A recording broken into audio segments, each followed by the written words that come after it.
The plane that never lands. James had worked the night shift at the airport for 7 years.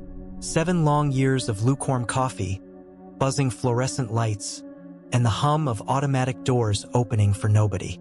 There was something about airports in the dead of night, when the crowds were gone, when the last flights had taken off, when the silence pooled thick in the corners of the empty terminal. It made you hear things. Maybe that was why, when the intercom crackled to life at 2:40 a.m., James nearly spilled his coffee. Now arriving at Gate 14, Flight 93 from Tokyo Narita. James frowned. He knew there wasn't a Flight 93 scheduled tonight. Hell, he was sure of it. He'd read the manifests, checked the schedules. The only incoming flights were cargo runs, and none were international. He tapped the radio clipped to his belt. "Ground control, you picking this up? We got an unscheduled arrival at 14. Static. A pause. Then a slow, crackling response. James? There is no Flight 93. James' fingers tightened around the radio. He knew it. He knew it. But even as air traffic control denied it, even as logic screamed at him, the terminal speakers repeated the announcement. The cool, automated voice speaking as if nothing was wrong. Flight 93 from Tokyo Narita, now arriving at Gate 14. And then the lights at Gate 14 flickered on. James' skin crawled. He felt it, that deep, instinctual wrongness, the kind that starts in the gut and slithers up the spine. But he had a job to do, so he walked toward the gate. The plane that shouldn't be there. The windows of the terminal stretched wide, showing the tarmac below. Empty. Deserted. No landing lights, no wheels touching down, no taxiing plane. And yet, outside, the night was too quiet. The usual distant roar of engines, the murmur of radios, even the wind through the massive structures. All of it was gone.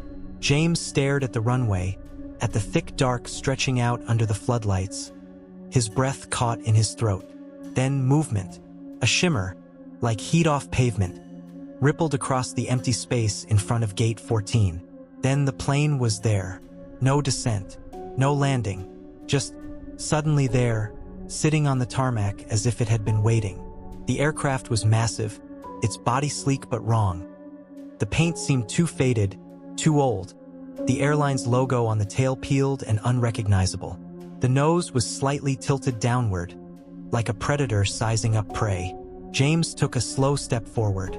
That was when he saw the passengers. Through the plane's long, grimy windows, figures sat in rigid silence. No movement, no fidgeting, no reading of newspapers, no bored scrolling through phones.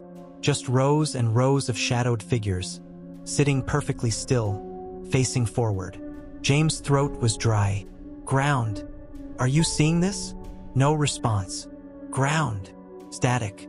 And then, from inside the plane, the intercom crackled to life. Control. This is Flight 93 requesting clearance to depart. James' blood turned to ice. Ghosts in the cabin. His breath came fast now, shallow and sharp.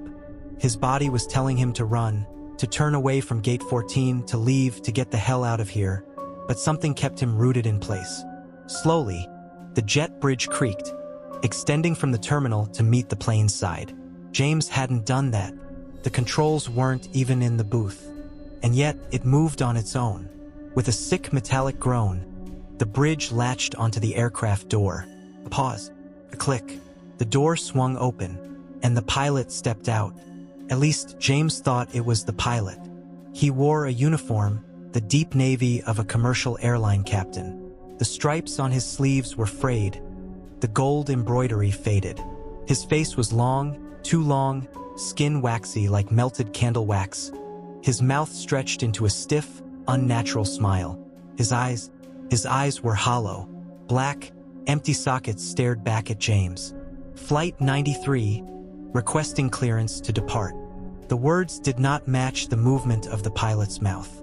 The voice was coming from the intercom, and yet the pilot's lips twitched. James stepped back. I don't think. The pilot's head tilted, too far to one side, the bones in his neck popping like breaking twigs. We have been waiting a long time. Behind him, inside the plane, the passengers turned their heads in unison. James ran. No escape. His footsteps pounded against the empty terminal floor. He sprinted, lungs burning, past empty gates, past silent waiting areas, past blinking monitors showing flight schedules that had no destinations.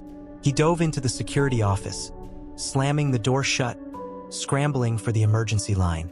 911, what's your emergency? Jesus Christ, listen. I work at Logan. There's a plane, something, I don't know what it is, but it just appeared, silence.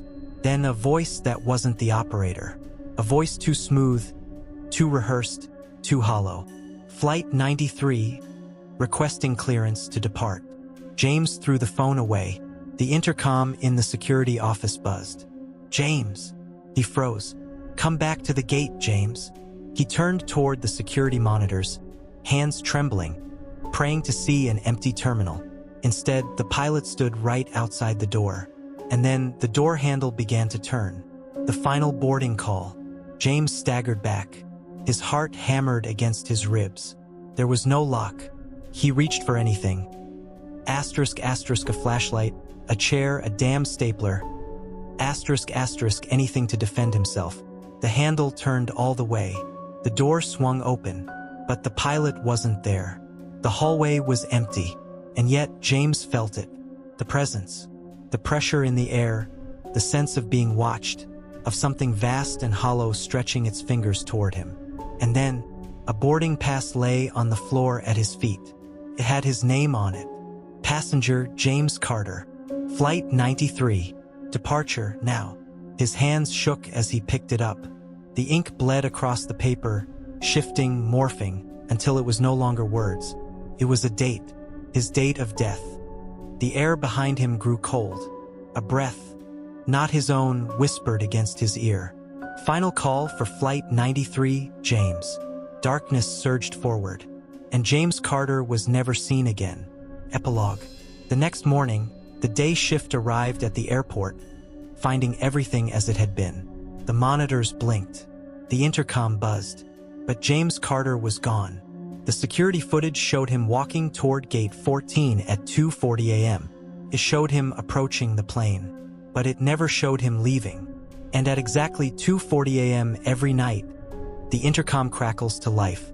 Now arriving at Gate 14, Flight 93 from Tokyo Narita.